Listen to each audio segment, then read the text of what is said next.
Coucou tout le monde, bienvenue dans une nouvelle vidéo. Aujourd'hui on se retrouve pour vous parler de mon parcours dans le mannequinat. Je vais vous expliquer comment j'ai fait pour arriver jusqu'où je suis aujourd'hui, quel a été mon parcours, comment j'ai fait, combien de temps ça a pris. Donc si ça vous intéresse, let's go!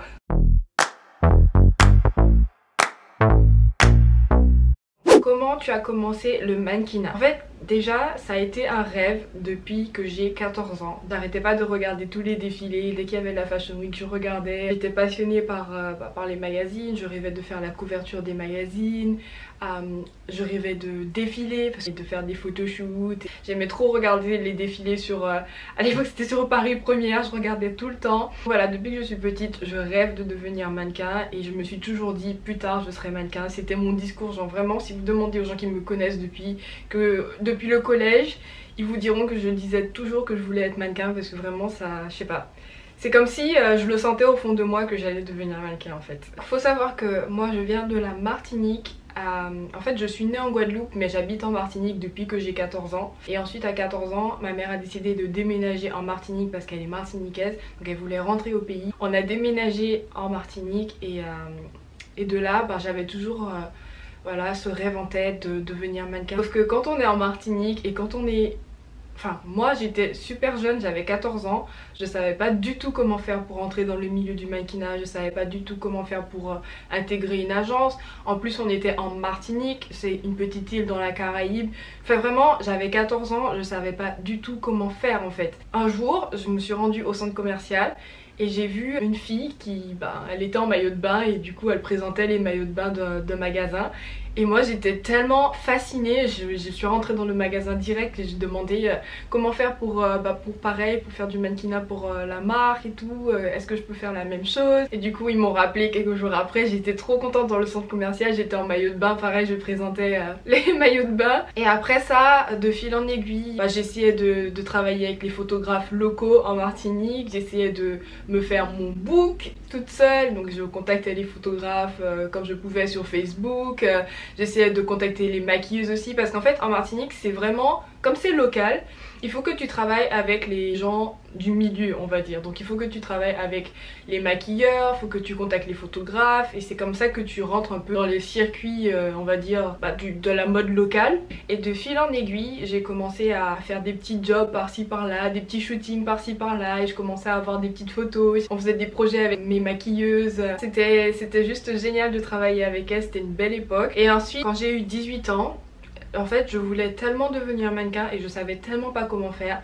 Je me suis dit tiens, je vais m'inscrire à un concours de beauté. Je voulais pas aller à Miss Martinique parce qu'à l'époque, c'était pas...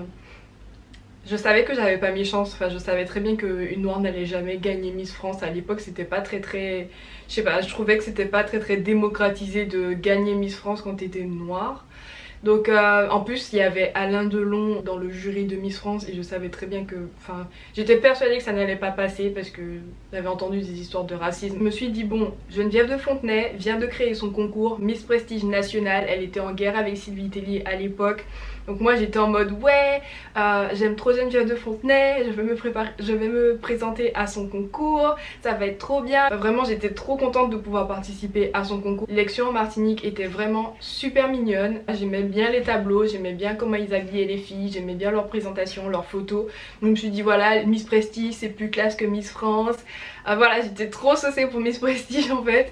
Et du coup j'ai fait Miss Prestige, j'ai gagné. Et en fait en faisant Miss Prestige et en gagnant Miss Prestige, je m'étais dit que ça m'aiderait à mettre un pied dans le milieu du mannequinat. Mais en fait j'étais tellement naïve, vraiment maintenant que je suis dans le mannequinat pour de vrai, je me rends compte que j'étais tellement naïve, j'y croyais tellement et je savais pas du tout que le fait d'être Miss, ça te sert pas trop en fait si tu veux être mannequin. Au contraire c'est mal vu en quelque sorte, c'est mal vu d'être Miss et ensuite de vouloir devenir mannequin. Les agences de mannequins ils recherchent pas des Miss, ils recherchent des vrais mannequins. Donc j'ai fait mon parcours, j'ai fait mon année de Miss Prestige, tout s'est bien passé, j'ai eu des petits shootings. J'ai été faire le concours national en France, donc ça s'est passé en Corse avec toutes les candidates etc. C'était trop bien et j'ai pas gagné et ça a été la déception de ma vie à l'époque, je m'en rappelle, ça a été la déception. Mais j'ai pleuré tellement, vous avez même pas idée. En fait moi je suis quelqu'un, quand j'ai une idée en tête et que je n'arrive pas à faire ce que j'ai en tête et que je n'arrive pas à atteindre mon objectif, ça me rend dingue. En fait ça me rend tellement dingue. C'est comme si je tombe de 10 000 étages et c'est comme si genre je m'écrase au sol, mais vraiment comme une merde. Voilà le type de personne que je suis. Toujours hyper dramatique quand il s'agit de d'accomplir ses objectifs. Enfin, je suis très ambitieuse et j'aime pas l'échec en fait. Genre je le vis très mal. Bon là je pense que je commence à me calmer un petit peu, mais avant c'était du n'importe quoi. Je pouvais pleurer pendant des jours, laisse tomber. Bref, donc j'ai fait le concours national. Le concours s'est fait en Corse.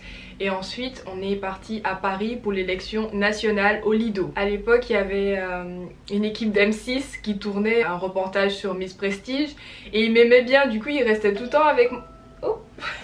Donc je disais, à l'époque il y avait une équipe d'M6 qui suivait en fait Miss Prestige. Et il m'aimait bien, du coup il filmait un peu mes aventures à Miss Prestige. Ils ont vu quand j'ai perdu, j'étais vraiment au bord des... Enfin j'étais pas au bord des larmes, genre j'étais en sanglots. Genre vraiment avant même de sortir de scène, quand j'ai pas été sélectionnée, j'étais déjà en train de pleurer, c'était la défaite totale.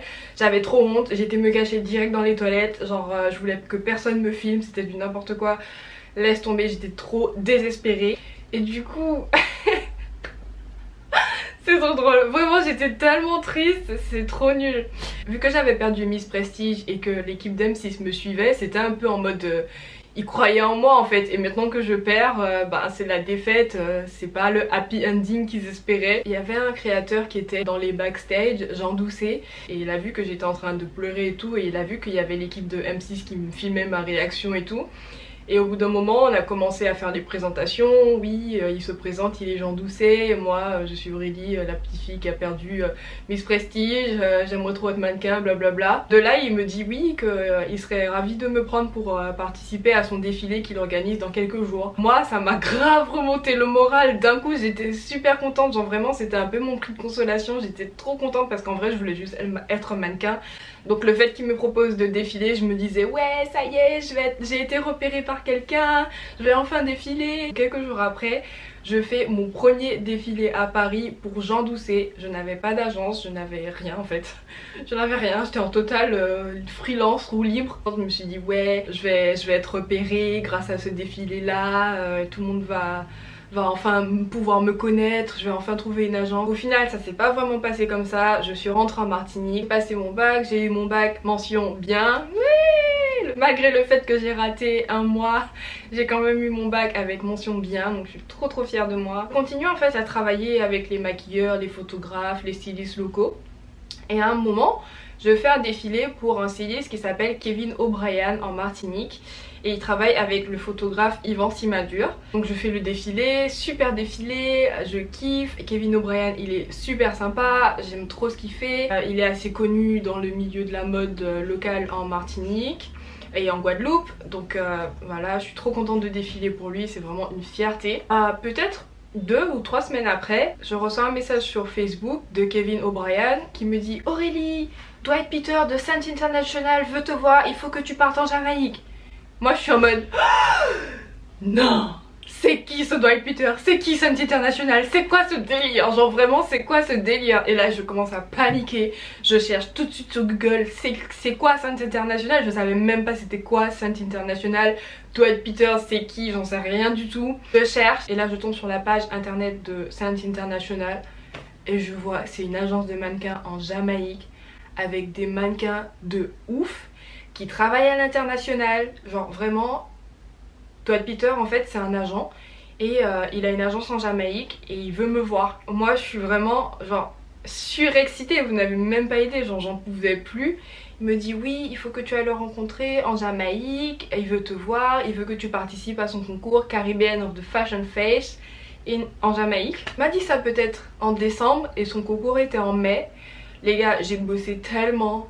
Genre je travaillais dans un restaurant à l'époque, j'ai travaillé, j'économisais mes sous. Genre vraiment chaque sou que je faisais, j'économisais pour pouvoir payer mon billet pour aller en Jamaïque pour rencontrer le fameux Dwight Peters. Donc finalement j'ai été en Jamaïque, j'ai rencontré Dwight. Et c'était juste génial, il y avait au moins, il organisait son concours donc il y avait au moins une cinquantaine de candidats on va dire, mannequins. Donc on était tous là, tous super jeunes. On a participé au concours, ça s'est super bien passé. Je suis restée à peu près 4-5 jours en Jamaïque. Il m'a signé et c'est de là que ça a commencé pour moi. Dans le mannequinat, c'est de là que j'ai eu ma première agence. Ok, donc maintenant que j'avais une agence mère, j'étais super contente. C'est à lui que devront demander les autres agences que tu vas intégrer pour faire des jobs, voilà, c'est lui qui va vraiment manager ta carrière de A à Z et c'est lui qui va protéger tes meilleurs intérêts parce que dans notre agence, bon, il y a plein de mannequins, mais ton agence mère sera toujours celui qui va pousser à fond et se battre à fond pour toi et ne pas te laisser faire des jobs qui vont pas te servir dans ta carrière. Quand j'ai eu mon agence mère, ensuite il m'a trouvé d'autres agences. La première agence qu'il m'a trouvé, c'était une agence à Paris. Ensuite j'ai eu une agence à Londres, ensuite j'ai eu une agence à Milan, puis en Allemagne.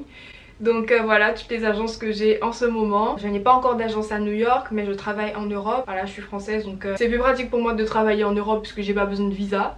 Dans tous les cas, j'adore Londres. En général, je travaille plus souvent à Londres que dans les autres pays. Voilà comment j'ai fait pour me retrouver où je suis aujourd'hui à Londres. J'ai été repérée quand j'avais 18 ans. Ça m'a pris quelques années avant de vraiment commencer à travailler dans le mannequinat. J'ai commencé réellement il y a 2 ans parce que déjà je faisais mes études et aussi pour des raisons personnelles, j'ai pas pu commencer avant.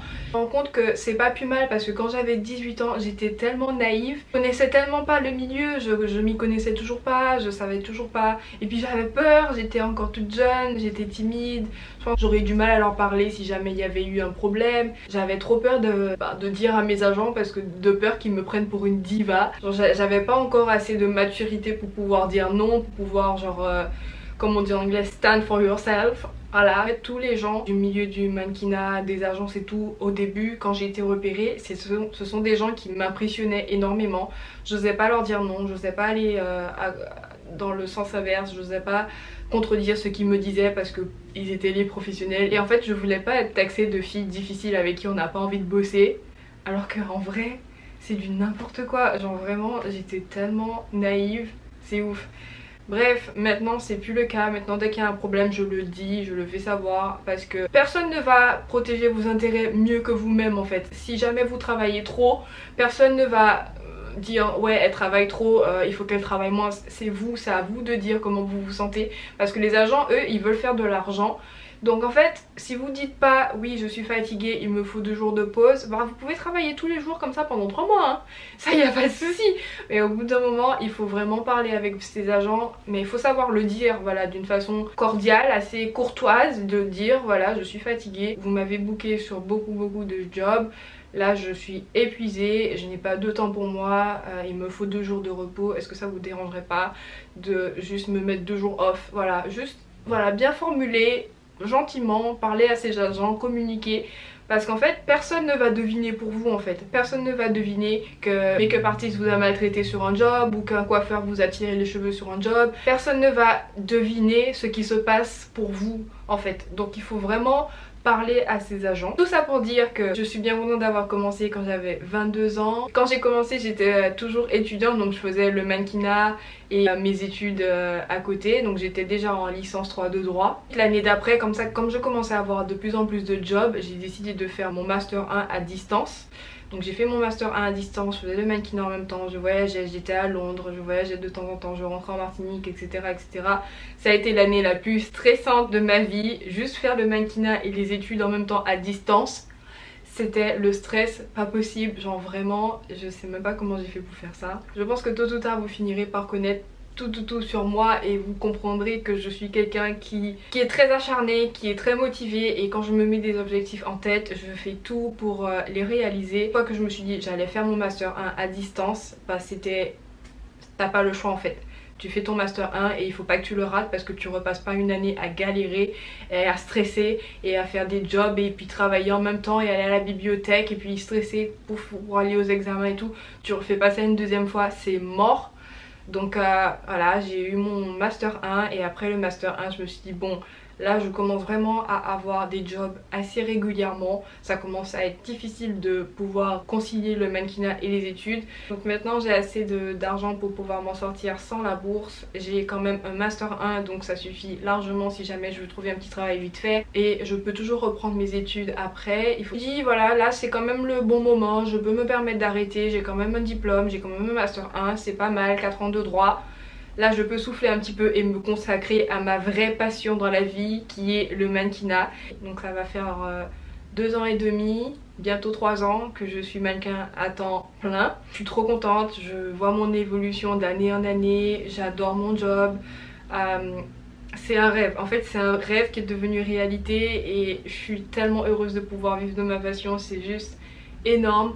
Et j'aimerais juste vous encourager à faire de même. Si vous avez quelque chose qui vous passionne dans la vie, surtout n'abandonnez pas. Je sais pas, vous avez même pas idée à quel point je viens de loin, mais un jour vous comprendrez pourquoi je dis ça. Mais là je viens de loin, je viens de très loin. Et le fait que je sois capable de vivre de mon rêve aujourd'hui, c'est juste incroyable. Et c'est juste une preuve que dans la vie, si on est déterminé, si on lâche rien, si on continue à se battre pour avoir ce qu'on veut, se battre pour ses convictions, on finit toujours par avoir gain de cause. Donc voilà, c'était mon histoire. Ça me fait trop bizarre d'en parler, j'en parle pas souvent actually. J'en parle vraiment pas souvent, mais ça me fait plaisir de partager avec vous mon histoire. J'espère que cette vidéo vous plaira, j'espère que mon histoire vous a plu. Si vous avez des questions, n'hésitez pas à me les poser en commentaire, peut-être que j'ai oublié de dire certaines choses. Là j'ai suffisamment parlé, on se retrouve la semaine prochaine pour une nouvelle vidéo et je vous embrasse fort. Bye.